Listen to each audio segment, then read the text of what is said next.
Por séculos, disseram que aqui nunca existiu nada, que esse lugar sempre foi seco demais, duro demais, vazio demais. Mas e se isso fosse uma mentira histórica?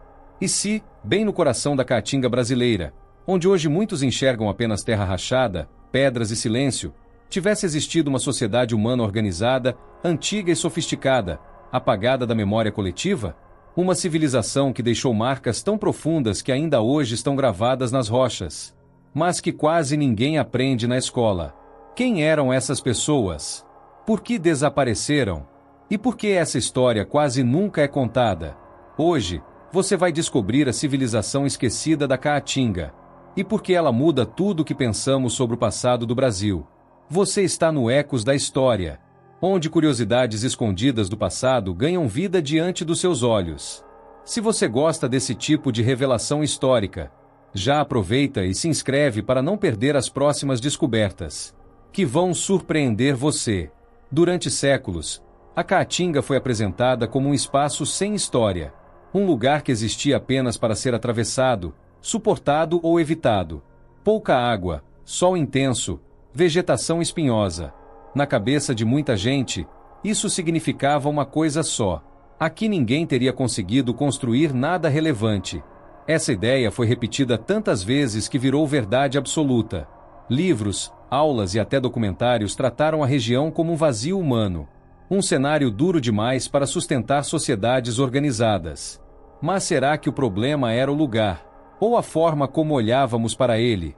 Porque quando a arqueologia resolveu olhar com mais atenção, o silêncio começou a falar.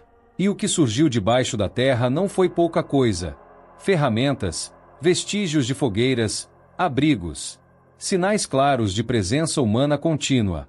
Essas descobertas deixaram uma coisa evidente: a Caatinga nunca foi um espaço abandonado. Ela foi ocupada, usada e compreendida por gerações inteiras. Pessoas que aprenderam a ler o ambiente como um mapa, e sabiam exatamente onde pisar. Enquanto muitos enxergavam apenas seca, esses grupos viam oportunidades. Onde outros viam escassez, eles viam ciclos. Chuva, estiagem, retorno da vida. Nada era aleatório para quem conhecia o território. Essas comunidades não estavam perdidas no tempo. Elas dominavam técnicas, rotas e recursos locais. Sabiam onde a água surgia depois das chuvas, quais plantas alimentavam e curavam, e onde era seguro se abrigar do sol e do vento. Isso não é sobrevivência improvisada. Isso é conhecimento acumulado, transmitido de geração em geração. Um saber tão profundo que parecia invisível, talvez porque nunca foi escrito em papel. E aqui entra um detalhe curioso: quando algo não vira monumento de pedra, a história costuma fingir que não existiu. Mas será justo medir civilizações apenas pelo tamanho das ruínas? Ou estamos usando a régua errada? Esses povos não construíram pirâmides gigantes, mas deixaram algo talvez ainda mais impressionante: marcas diretas de sua presença na paisagem. Paredões rochosos transformados em memória. Histórias gravadas onde o tempo não apaga fácil. Cada abrigo ocupado revela planejamento. Nada indica ocupações aleatórias ou passageiras. Os mesmos locais foram usados repetidamente, durante centenas e centenas de anos. Isso aponta para território conhecido e respeitado. E pense bem nisso: ninguém permanece tanto tempo em um lugar por acaso. Ninguém volta sempre ao mesmo ponto sem motivo. Isso só acontece quando há segurança e estratégia. E a Caatinga oferecia exatamente isso para quem a entendia. Talvez o maior erro tenha sido confundir dificuldade com impossibilidade. Ambientes extremos não afastam humanos. Eles selecionam os mais adaptados. E esses grupos se adaptaram como poucos, a ponto de transformar um ambiente hostil em lar. Agora vem a pergunta direta para você: se essas pessoas viveram ali por tanto tempo, criando, se adaptando e deixando marcas, por que essa história nunca ganhou destaque? Por que quase ninguém fala sobre isso? A resposta começa a ficar desconfortável. Durante muito tempo, só foi considerado civilização aquilo que se parecia com a Europa antiga: pedra, metal, palácios e escrita formal. Todo o resto virou nota de rodapé. E assim, A Caatinga foi empurrada para o esquecimento, não por falta de evidências, mas por falta de interesse em enxergá-las. Como se reconhecer essa história fosse complicado demais, ou inconveniente demais. Mas a terra nunca esqueceu. As pedras continuaram ali. Os abrigos permaneceram silenciosos, esperando alguém disposto a escutar. E a arqueologia começou a ouvir. Cada nova escavação reforça a mesma ideia. A Caatinga foi cenário de vida intensa, planejada, pensada e vivida por milhares de anos. Não um vazio, mas um capítulo inteiro da história humana. E talvez o mais irônico de tudo seja isso. Enquanto muitos ainda enxergam apenas seca, o passado da Caatinga transborda a humanidade. E quanto mais se pesquisa, mais claro fica. O esquecimento nunca foi culpa dela, porque a verdade é simples e poderosa. A Caatinga não foi um lugar sem história. Ela foi uma história que escolheram não contar. E agora, ela começa a ser lembrada. E isso muda tudo. Espalhadas pela Caatinga, existem marcas que não pedem atenção. Elas simplesmente estão ali, esperando. Em paredões altos, em cavernas, em abrigos naturais. Locais onde o tempo passa mais devagar. E onde a história decidiu ficar gravada. Esses sítios arqueológicos não são poucos. São milhares, espalhados por diferentes regiões do Nordeste. Alguns visíveis, outros quase escondidos. Muitos só percebidos por quem sabe onde olhar. E todos carregando a mesma mensagem silenciosa. Quando alguém se aproxima dessas rochas, algo chama atenção.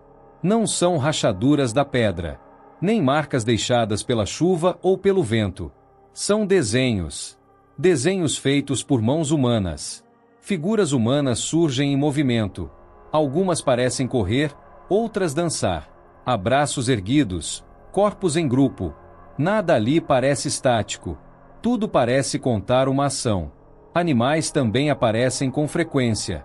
Veados, aves, figuras que lembram caçadas. Esses animais não estão ali por acaso. Eles faziam parte da vida cotidiana desses povos. E da forma como eles viam o mundo. Existem cenas que sugerem rituais. Pessoas reunidas, posições repetidas. Gestos que se repetem em diferentes painéis. Isso indica algo importante. Esses desenhos tinham significado coletivo. E aqui entra um ponto essencial. Essas pinturas não são rabiscos aleatórios. Elas seguem padrões claros. Cores, formas e temas que se repetem. Como se obedecessem a uma tradição visual. Quando padrões se repetem, algo fica evidente. Existe aprendizado. Existe transmissão de conhecimento. Alguém ensinou alguém a desenhar assim. E esse ensinamento atravessou gerações. Isso muda completamente a narrativa antiga. Não estamos falando de grupos improvisados, mas de comunidades com cultura estruturada, com símbolos compreendidos por todos, e com memória coletiva. Algumas dessas imagens têm milhares de anos. Elas sobreviveram ao sol, à chuva e ao tempo, enquanto cidades modernas desmoronam em décadas. Essas histórias resistiram em silêncio. Uma ironia histórica difícil de ignorar. Esses povos pensavam simbolicamente. Eles não apenas viviam o presente. Eles registravam ideias, sentimentos, crenças, experiências. Tudo isso gravado em pedra. Isso é identidade cultural. É a forma de um povo dizer: estivemos aqui, pensamos assim, vivemos desse jeito. E queremos ser lembrados. Mas por muito tempo, ninguém quis ouvir. As pedras falavam sozinhas. Enquanto a história oficial seguia em outra direção. Como se essas vozes antigas não importassem. Ou fossem incomodas demais. Agora pense nisso com calma. Por que alguém gastaria tempo e esforço desenhando rochas? Por que voltar ao mesmo lugar repetidas vezes? Isso não é distração. Isso é intenção. Esses locais não eram escolhidos ao acaso. Eles tinham significado especial. Proteção natural, visibilidade, talvez sacralidade. Eram pontos importantes no território. Espaços de encontro e memória. E aqui vai um detalhe curioso. Essas pinturas não eram feitas para estrangeiros. nem para arqueólogos do futuro. Elas eram feitas para o próprio grupo, como um código interno. Isso significa que havia entendimento comum. Quem via, compreendia. Quem desenhava, sabia o que estava fazendo. Nada ali era aleatório ou sem sentido. Era comunicação visual. E agora vem a pergunta direta. Se essas pessoas tinham símbolos, rituais e memória, por que insistimos em chamá-las de simples? Será que simplicidade é não usar papel? Ou é não querer enxergar? Talvez o maior erro tenha sido comparar mundos diferentes. Medir essas culturas com critérios errados. Esperar palácios onde havia rochas sagradas. Esperar escrita onde havia imagem. E concluir, injustamente, que não havia civilização. Porque quando se olha com atenção, a resposta aparece. Essas marcas nas pedras são provas concretas de pensamento, organização e identidade. A Caatinga não foi silenciosa. Ela apenas falou de um jeito que poucos quiseram escutar.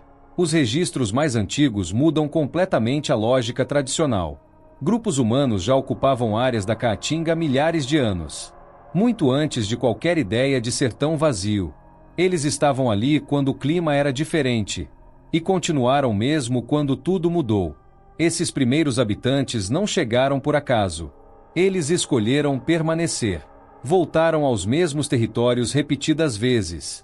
Isso só acontece quando existe domínio do espaço e confiança no ambiente.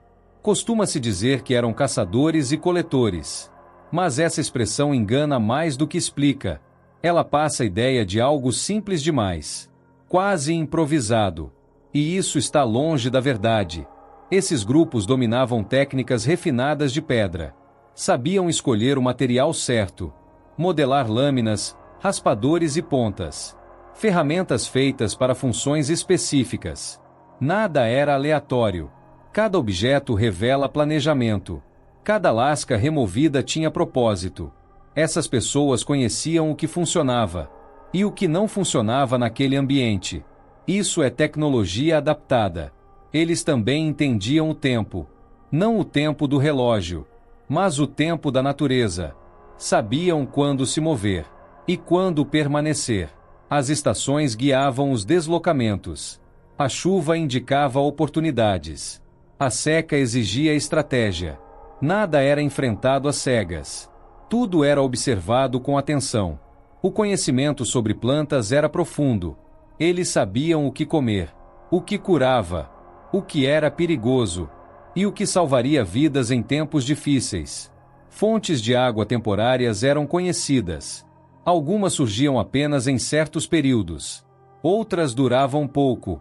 Mas quem conhecia o território sabia onde procurar. E isso fazia toda a diferença. Para esses povos, a Caatinga não era inimiga. Ela era um sistema previsível, com regras claras.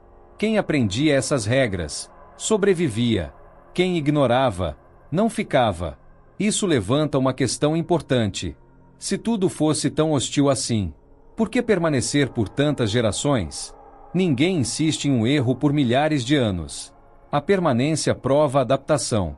E adaptação não é algo simples. Ela exige observação constante, troca de conhecimento, aprendizado coletivo e memória social. Esses grupos ensinaram seus filhos. E os filhos ensinaram os próximos. Rotas, plantas, técnicas, histórias. Nada disso surge do nada. Isso é cultura em ação. Agora pense nisso com atenção. Essas pessoas não apenas reagiam ao ambiente. Elas tomavam decisões. Escolhiam caminhos. Planejavam o futuro próximo. Em alguns momentos, eles se fixavam mais. Em outros, se deslocavam. Essa flexibilidade era uma vantagem. Não um sinal de fragilidade. Era inteligência prática. Aqui entra um detalhe curioso. Muitos imaginam essas pessoas perdidas no mato. Mas elas conheciam cada pedra, cada trilha, cada refúgio natural. Se alguém de hoje se perdesse ali, provavelmente não duraria muito. Eles, por outro lado, viviam e prosperavam. Isso diz mais sobre eles do que sobre o lugar. E desmonta muitos preconceitos. Então surge a pergunta inevitável: eles apenas sobreviveram? Ou criaram algo mais complexo? Algo que vai além da sobrevivência imediata? Algo que a história demorou a reconhecer? Porque quando se observa os vestígios com cuidado, fica claro que havia organização, havia conhecimento compartilhado, havia identidade. E isso é o começo de qualquer civilização. Talvez o erro esteja na palavra que usamos. Chamamos de simples o que não entendemos. Chamamos de primitivo o que é diferente. Mas esses povos não eram simples. Eles eram profundamente adaptados. E quanto mais se estuda esses primeiros habitantes, mais evidente fica uma verdade incômoda. A Caatinga não foi ocupada por acaso. Ela foi escolhida. E isso muda toda a história. Viver na Caatinga exigia mais do que resistência física. Exigia inteligência coletiva, observação constante e decisões precisas. Quem errava, não permanecia por muito tempo. Os estudos arqueológicos mostram algo claro. Esses povos não improvisavam. Eles planejavam. Cada escolha tinha um motivo. Cada deslocamento seguia uma lógica. Os abrigos sob rocha não eram escolhidos ao acaso. Eles ofereciam sombra, proteção e visão do entorno. Muitos ficavam próximos a rotas naturais. Outros perto de fontes de água sazonais. Tudo era calculado com cuidado.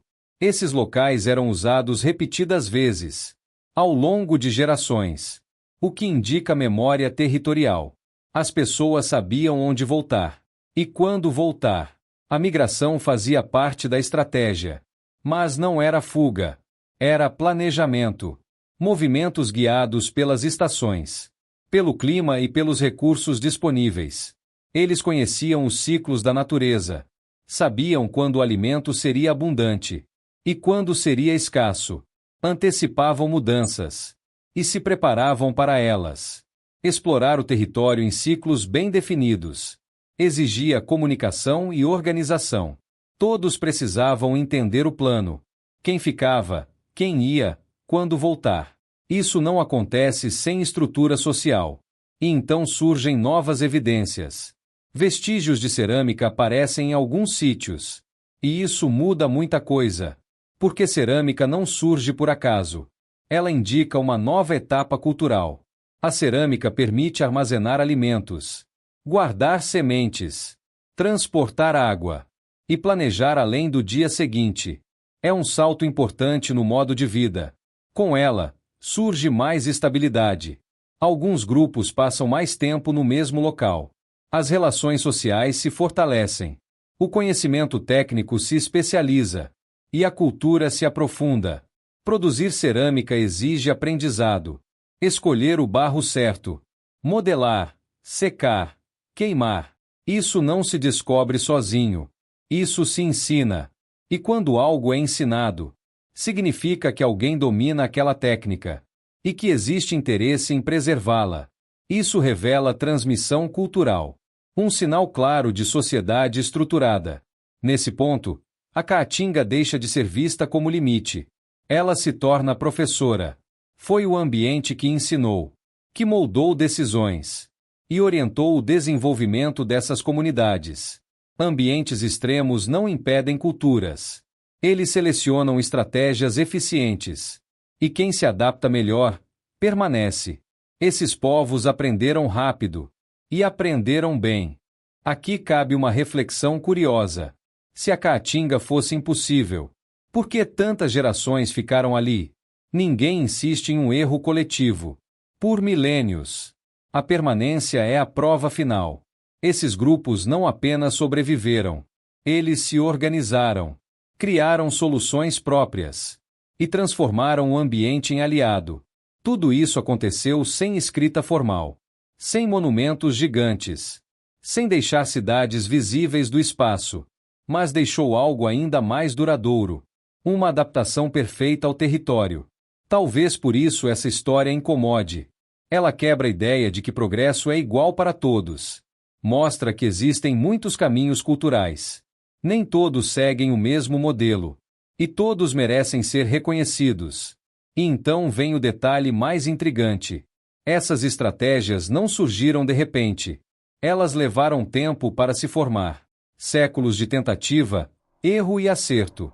Isso revela profundidade histórica. Quanto mais se estuda, mais claro fica. A Caatinga não atrasou ninguém. Ela moldou uma civilização própria. Silenciosa, eficiente e esquecida, mas real, complexa e humana. Quando os europeus avançaram para o interior do Nordeste, eles não encontraram um território vazio. Encontraram povos vivendo ali há muito tempo, com regras próprias, territórios conhecidos e formas de organização bem definidas. Esses povos falavam línguas diferentes, seguiam costumes próprios, reconheciam limites de terra e mantinham relações entre grupos vizinhos. Nada disso surge do acaso. Entre eles, nomes começaram a aparecer nos registros coloniais. Cariri, também chamados de Cariri, Tarairiú, entre outros grupos do sertão. Esses nomes não indicam um único povo, mas grandes conjuntos culturais. O ponto mais importante é este: eles não surgiram de repente. Não apareceram apenas quando os europeus chegaram. Eles eram herdeiros diretos de uma ocupação antiga. Milhares de anos de adaptação à Caatinga. Essas populações carregavam saberes profundos, conhecimento do território, das rotas, das águas, das plantas, saberes acumulados por muitas gerações e transmitidos oralmente. Quando os colonizadores chegaram, esse equilíbrio foi quebrado de forma violenta. A expansão forçada avançou sobre territórios tradicionais, sem negociação real, sem respeito às formas de vida locais. Guerras passaram a ser frequentes, muitas vezes injustificadas, outras vezes motivadas apenas por terra, ou por controle de rotas. A violência virou regra. A escravidão também marcou profundamente esse processo. Povos inteiros foram capturados, forçados a trabalhar longe de suas terras, separados de suas famílias e de sua memória coletiva. Além disso, chegaram doenças desconhecidas, epidemias para as quais não havia defesa. Comunidades inteiras foram dizimadas. Em pouco tempo, sem chance de reação. O impacto foi devastador, não apenas no número de pessoas, mas na continuidade cultural. Tradições foram interrompidas. Línguas começaram a desaparecer. Com o tempo, o apagamento ganhou outra forma. Mesmo o que sobreviveu fisicamente, passou a ser ignorado nos relatos oficiais. A história escrita escolheu o que lembrar e o que esquecer. Esses povos foram chamados de obstáculos, de atrasados, de selvagens, rótulos fáceis para justificar a violência e apagar suas contribuições. Mas pense nisso com calma. Como povos considerados simples, conseguiram viver por tanto tempo em um ambiente difícil? Como dominaram um território inteiro? Algo nessa narrativa não fecha. A resposta está na própria Caatinga, no conhecimento que esses povos tinham dela, um saber que não foi valorizado, porque não se encaixava no modelo europeu, e por isso foi descartado. Aqui entra um detalhe quase irônico. Muita coisa foi destruída, muita coisa foi esquecida, mas algo resistiu. As pedras permaneceram. As pinturas rupestres continuaram ali. Os abrigos seguiram silenciosos. As marcas no território não desapareceram. Elas apenas aguardaram, até que alguém voltasse a escutar. Essas pedras são testemunhas de uma história que tentou ser apagada, mas não conseguiu. Elas registram a presença humana, muito antes da colonização. Hoje, cada nova pesquisa confirma isso. Os povos do sertão não eram marginais. Eles eram parte central da história do território, construtores de uma cultura própria e profundamente conectada à Caatinga. E aqui vai a pergunta direta para você. Quantas histórias ainda foram silenciadas? Quantos nomes desapareceram sem registro? Quantas civilizações foram esquecidas assim, só porque não escreveram sua história em papel? Talvez o maior erro tenha sido confundir silêncio com ausência. Esses povos sempre estiveram ali, vivendo, criando, resistindo, A história tentou apagá-los. Mas a Caatinga nunca deixou. Até aqui, o que mais te surpreendeu nessa história? Você já tinha ouvido falar dessas civilizações da Caatinga? Conta aqui nos comentários. Eu leio todos. Existe um silêncio que não acontece por acaso. Ele é construído, repetido, ensinado e aceito como normal. No caso da Caatinga, esse silêncio tem raízes profundas. Durante muito tempo, a história oficial escolheu para onde olhar, e quase sempre olhou para fora, para terras distantes, e deixou o próprio território de lado. Egito virou sinônimo de antiguidade. Mesopotâmia virou berço da civilização. A Europa virou referência de progresso.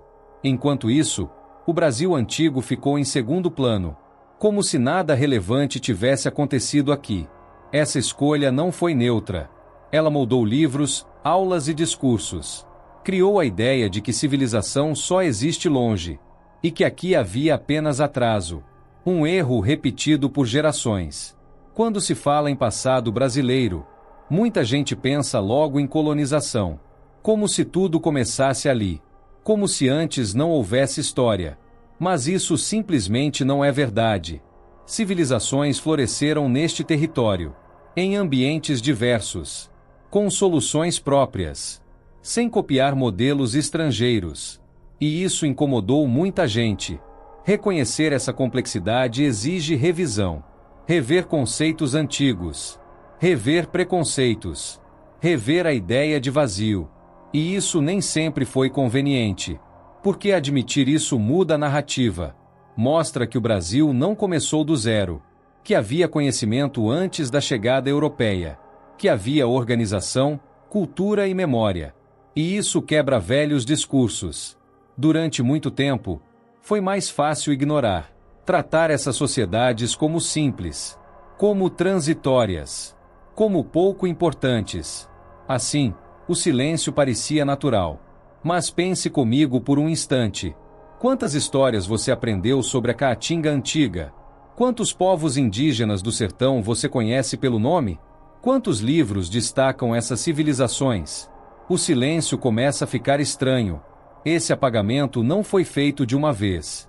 Ele aconteceu aos poucos. Um capítulo que não entrou no livro. Uma pesquisa que não virou destaque. Uma história que ninguém contou. Com o tempo, o esquecimento virou regra.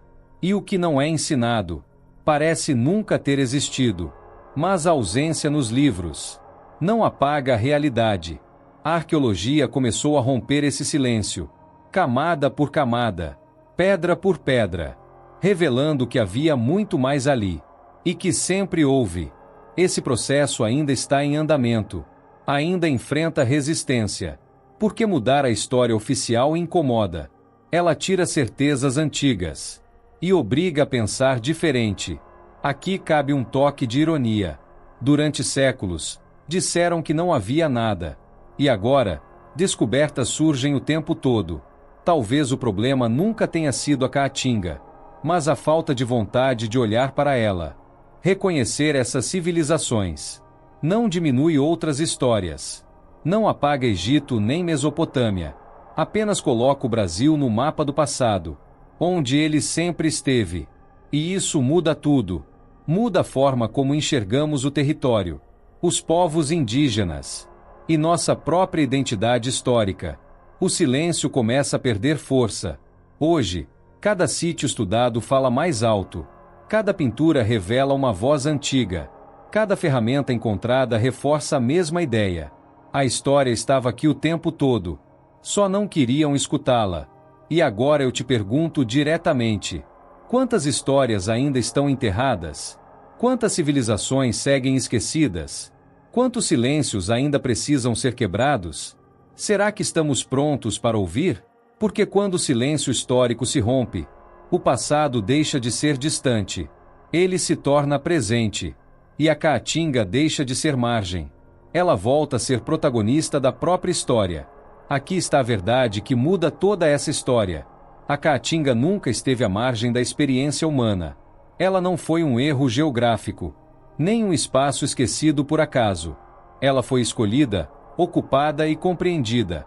Durante milhares de anos, pessoas viveram ali, não por insistência cega, mas por adaptação inteligente. Gerações nasceram sob o mesmo céu seco e aprenderam a ler cada sinal da paisagem. Crianças cresceram ouvindo histórias do território, aprendendo onde a água surgia, quais plantas alimentavam, quais caminhos eram seguros. Esse conhecimento não se perde fácil. Essas pessoas criaram rotinas, criaram rituais, criaram formas de explicar o mundo, de lidar com a morte, com a vida, com o tempo. Isso é civilização em sua essência. Elas não deixaram cidades gigantes de pedra, não ergueram palácios visíveis à distância, e talvez por isso tenham sido ignoradas. Mas será que civilização depende de monumentos? Ou depende de continuidade e memória? Porque algo muito mais duradouro ficou para trás. Memória gravada na paisagem, em rochas que atravessaram milênios, em abrigos usados repetidas vezes, em marcas que o tempo respeitou. Cada pintura rupestre é uma mensagem, um gesto congelado no tempo, uma história contada sem palavras, feita para ser vista e para ser lembrada. Cada ferramenta encontrada carrega intenção. Alguém pensou nela antes de fazê-la. Alguém ensinou como produzi-la. E alguém aprendeu observando. Isso é transmissão cultural. Cada abrigo ocupado fala de estratégia, de escolha consciente, de permanência. Ninguém retorna ao mesmo lugar por acaso. A repetição prova pertencimento. Esses vestígios não pertencem ao mito, nem à imaginação. Eles pertencem à realidade histórica. São provas materiais de uma civilização que existiu de verdade. E ainda assim, essa civilização foi esquecida, não porque fosse irrelevante, mas porque não se encaixava no modelo esperado. Era diferente demais. E o diferente costuma ser silenciado. O esquecimento não veio da terra, veio das narrativas, veio das escolhas feitas ao contar a história. Algumas vozes foram amplificadas, outras foram deixadas de lado. Aqui está a parte desconfortável.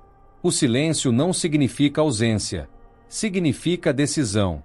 Alguém decidiu o que merecia destaque e o que poderia ser ignorado. Mas a Caatinga nunca se calou completamente. Ela continuou guardando seus sinais, esperando quem estivesse disposto a olhar e ouvir sem preconceito e sem pressa. Agora pense nisso com atenção. Quantas histórias ainda estão escritas na paisagem? Quantos capítulos seguem enterrados? Quantas civilizações foram julgadas sem serem compreendidas? Essa pergunta não é só sobre o passado. Talvez o maior mistério não seja quem eles foram, mas porque demoramos tanto para escutá-los. Porque preferimos olhar para longe, enquanto a história estava sob nossos pés.